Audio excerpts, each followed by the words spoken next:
My name is Elena, and if you'd asked me 2 years ago to describe my life in one word, I would have said stable.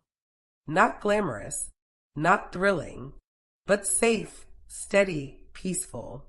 And I cherish that, especially after the chaos of my 20s. At 34, I had a modest but fulfilling career as a school counselor. I'd built strong relationships with my students, earned the trust of parents, and found meaning in helping young people navigate their lives. I was married to Derek, a man I met at a community fundraiser 5 years prior. He was sharp-witted, endlessly confident, and had a way of making strangers feel like old friends. Our love wasn't fiery and impulsive. It was warm, patient, a slow burn that built into what I thought was an unshakable foundation. We lived in a cozy two-bedroom house in Olympia, Washington, with our golden retriever Toby, who was essentially our child. Every Sunday, we'd sit on the back porch with coffee in hand, reading the newspaper or playing cards. We had inside jokes. We'd dance in the kitchen when cooking dinner. He'd kiss my forehead each night before bed and whisper, "You're my favorite person." We had been trying for a baby for nearly 2 years. I'd seen doctors, changed my diet, even tracked my ovulation on multiple apps. Derek always told me not to stress about it. "Let's just enjoy being us," he'd say, kissing my temple. But I felt the clock ticking. Not just the biological one, but the one in my heart. I wanted to be a mother, more than anything. But then my body started failing me. It began with small things, an overwhelming fatigue that sleep didn't fix, odd bruises that appeared on my arms and legs, bleeding gums, and a pale reflection I barely recognized. At first, I convinced myself it was stress or maybe anemia. Teaching, counseling, trying for a baby. It made sense to be run down, right? Then one Friday morning, as I was walking into the school building, everything went black. I woke up in a hospital bed, Derek gripping my hand so tightly I could see the whiteness in his knuckles. He looked terrified. There were wires attached to me, and the beeping of machines was rhythmic and cold. Doctors came and went, their faces serious, their voices clinical. "We're running some tests, Elena. There are a few markers we want to confirm. We're going to need a bone marrow biopsy." I lay there trying to stay calm, trying to imagine it was something minor, something a prescription could fix. I even joked with Derek about finally getting a weekend off. But I knew. Deep down, I knew. 3 days later, the oncologist closed the curtain and said 6 words that dropped me into a tunnel of silence. "Elena, you have acute lymphoblastic leukemia. The kind that doesn't wait. The kind that requires immediate, aggressive treatment." I didn't cry. I didn't even blink. I stared at the wall behind him and wondered if I was dreaming. Wondered how I could have been planning my baby's nursery last month, and now planning chemotherapy. Derek cried, though. He sat beside me, his head in his hands, whispering, "Why you? Why now?" But then he looked up and said, "We'll fight this. We'll beat it. I'll take time off work, whatever you need. I'm not going anywhere." I believed him. Because why wouldn't I? We started treatment almost immediately. Chemotherapy hit hard. The fatigue became unbearable. I lost my appetite, my energy, my hair.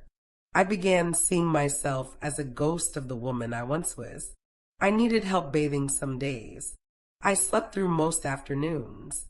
I tried to keep my counseling job virtually for a while, but soon even that became too much. Derek cooked for me, picked up my medications, held the bucket when I threw up. But something fell off. He stopped making eye contact. He took more calls in the other room.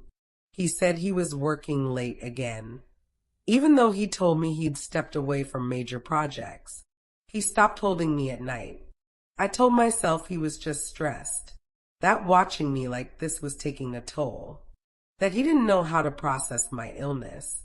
But something in me, a whisper I tried so hard to silence, told me this wasn't about fear. This was about guilt, and I had no idea just how deep that betrayal ran. I wasn't looking for proof. I wasn't trying to catch him.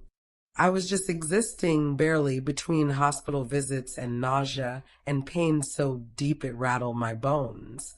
I had no energy for suspicion, no strength for confrontation. But one night around 2 a.m., I woke up to the soft glow of Derek's phone lighting up the room. He had fallen asleep beside me, back turned, his breathing even. I glanced at the screen. A message from a contact saved as A. Just one line. "You awake, baby?" My chest hollowed out.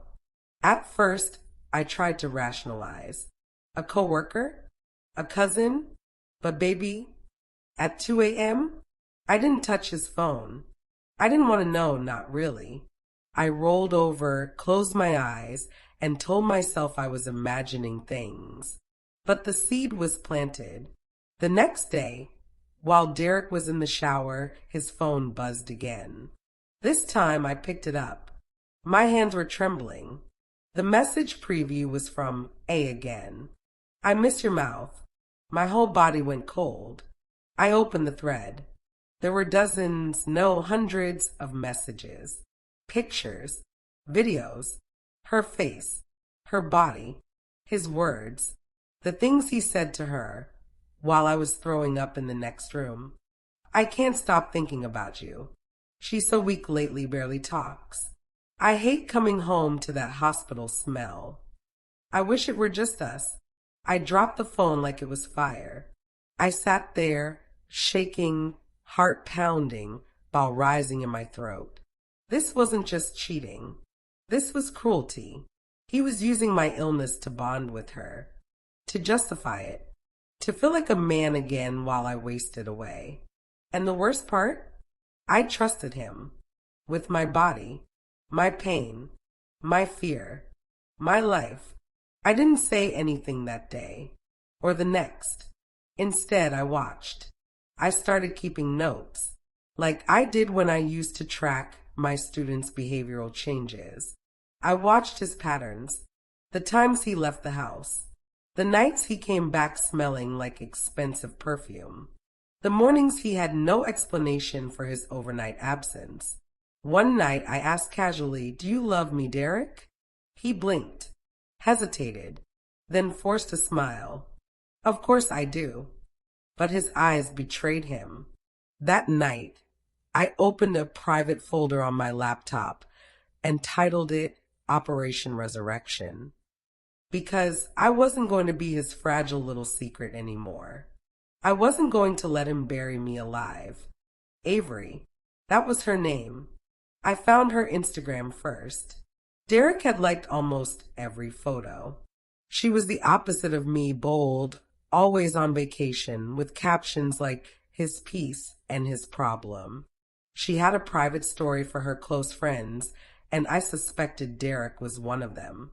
One photo, posted a week after my second round of chemo, was a mirror selfie in red lingerie. The caption? "He says he wishes this was his view every night." I stared at that photo until my vision blurred. I wasn't just hurt. I was burning. But I didn't rage. I didn't scream. I started building a case. I took screenshots, tracked her location tags, matched them to Derek's late-night work meetings. Every time she posted from a local bar, Derek had a receipt in his coat pocket from the same place. I mapped it all out like a detective in a movie. I was methodical, emotionless, because emotions were too heavy to carry now. Then came the final blow. One afternoon, while Derek was out grocery shopping, I got a knock on the door. A delivery. A large black box with a gold ribbon. No note. I opened it. Inside, a silk robe, a pair of heels, and a bottle of perfume. The receipt was tucked underneath. To Avery. From D. I nearly collapsed. He was so careless now he had our shared address saved on gift websites. I didn't cry. Instead, I called my lawyer. Her name was Meredith, a sharp, seasoned divorce attorney my sister had used once. I explained everything. She asked me one question. Do you want out quietly or do you want justice? I said, I want him to regret ever meeting me. And just like that, we got to work. Meredith and I met in secret. I told her everything. My illness, the betrayal, the emotional abandonment, the affair, the stolen money, the fact that he used our shared finances to wine and dine another woman while I withered away in hospital beds. She was calm, composed, but I could see the flicker of rage in her eyes. He thinks you're weak, she said. That's his biggest mistake. We started gathering paperwork. I pulled every bank statement, every credit card charge. I made copies of his messages, his photos, the ones where he smiled like he wasn't married to a dying woman. I gave Meredith the receipts for Avery's gifts, even the delivery invoice that came to our address. Then I did something bold. I booked a session with a private investigator. I don't need pictures, I told him. I need patterns, places, proof he's been living a double life. 2 weeks later, the PI returned with the dossier. Derek had been spending multiple nights a week at Avery's apartment. Sometimes, he even told her he was on business trips. He had a drawer in her bathroom, clothes in her closet. He'd even taken her to his mother's house under the name David, his middle name. The betrayal ran deeper than I ever imagined. But the worst was yet to come. Meredith dug up something that stopped me cold. Derek had opened a new bank account 6 months ago. Secretly, he was funneling money from our joint savings into it bit by bit. Thousands. He wasn't just cheating. He was planning an escape. Possibly to leave me once I was too sick to protest. Or worse, when he thought I wouldn't live long enough to fight back. That night, I stood in the bathroom, looked at my reflection, and whispered, "You're not dying. Not like this. Not under his name." I called Meredith. "It's time," I said. "Let's make him pay." I had imagined it 1,000 times, the big dramatic confrontation. Me slamming the front door as he walks in, throwing photos of him and Avery onto the kitchen table, screaming, demanding answers. But Meredith gave me different advice. Don't waste your strength giving him the chance to lie. People like Derek spin stories faster than you can breathe. You want to destroy him? Do it with silence, with precision. So I waited, quietly, like a storm behind glass. And while Derek carried on playing the doting husband in public, picking up my prescriptions, driving me to follow-ups, posting pictures of us at brunch, I was slowly unraveling every lie behind his back. I moved half our money into a protected account under my name. I pre-scheduled emails to our friends and family with evidence of his betrayal. Not opinions, just cold facts, screenshots, receipts, photos. I even reached out to Avery. I didn't insult her, didn't fight. I just wrote, "You're welcome to him. I was battling cancer while he was in your bed. Hope you enjoy someone who runs when things get hard." She never replied, but she read it. 3 days later, Derek came home to find half his closet empty. Not mine, his. I had boxed up every suit, every tie, every pair of shoes I bought him, and donated them to a local shelter. I left a note on the closet door. Thieves don't get to keep gifts. Neither do cowards. Still, I didn't confront him, because the real confrontation was still coming. At the divorce hearing, in front of a judge, with Meredith at my side and an avalanche of truth on paper. He didn't even see it coming. The courtroom smelled like old paper and cold metal. I wore a gray suit and a head wrap. My chemo had taken my hair, but not my dignity. Meredith stood beside me in sharp black heels, folder in hand, eyes fierce. Derek strolled in like it was a lunch meeting. Smug, confident, wearing the same cologne I bought him last Christmas. He didn't even look at me, just nodded at his lawyer, some overpaid man in a tailored suit who barely glanced up from his tablet. Then the judge walked in, and everything changed. Meredith began calmly. She laid out a clear, chronological summary of the evidence. Financial infidelity, adultery during illness, documented emotional abandonment, misuse of marital assets, fraudulent financial activity involving secret accounts. She handed over photos, email records, private investigator findings. It was all factual, cold, unemotional. Then came the kicker, an affidavit from my oncologist. It stated that Derek had been present at my appointments, had been fully informed of my condition, and still chose to disappear emotionally while financially manipulating me during my weakest moments. The judge's eyes narrowed. Derek's lawyer tried to pivot, claimed I was unwell and misinterpreting events. But the proof was indisputable. Derek finally spoke. I didn't mean to hurt her, he mumbled. Things got complicated. Complicated? I said, finally looking him dead in the eye. You made a spreadsheet of my medical appointments so you'd know when to disappear. That's not complicated. That's calculated. Silence. You could hear the air hum.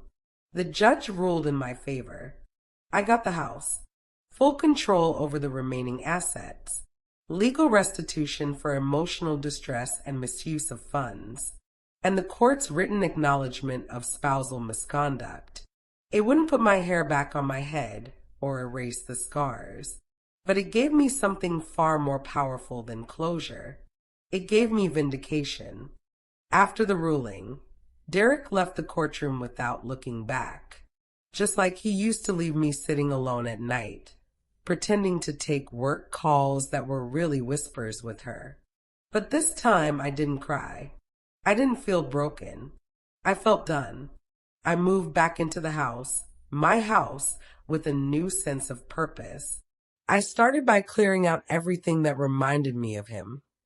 The wine glasses we never used, the travel brochures we always meant to book, the framed picture of us in Maui, where I now knew he was texting Avery from the hotel bathroom. Gone. Instead, I filled my space with new memories. I painted the bedroom a warm terracotta. I adopted a dog, rescued from a shelter, just like me. I started a blog, not about revenge, but about resilience. I called it Brave Enough to Begin. At first, it was just for me. My healing, my words, but it caught fire. People connected with the honesty, with the rawness. I began hearing from other women, some battling cancer, some battling betrayal, some just surviving. And every message reminded me I wasn't alone. I had never been alone. One day, I got an envelope in the mail. Inside was a handwritten letter from Avery. I didn't know the full story. I thought you had already left. He said you were toxic. I see now how much of a lie that was. I'm so sorry. A. I folded it once, twice, and placed it in the trash. Not out of hate, but because I'd already made peace with it. The truth? She wasn't my villain. He was. A year later, I stood in the mirror and almost didn't recognize myself. Not because I looked sick. I didn't. Not because I looked tired. I wasn't. But because I looked free. My hair was growing back in soft curls. My skin had color again. And most importantly, my eyes no longer held the weight of betrayal. They held purpose. I was invited to speak at a women's conference, Reclaiming Yourself After Rock Bottom. I walked onto that stage in a simple black dress and flats, and told my story. From the diagnosis, to the infidelity, to the courtroom, to the healing. The audience didn't applaud because it was dramatic. They applauded because they saw themselves in me. Afterward, a woman approached me. She looked barely 30. "I'm going through something similar," she whispered. "You just gave me the strength to leave."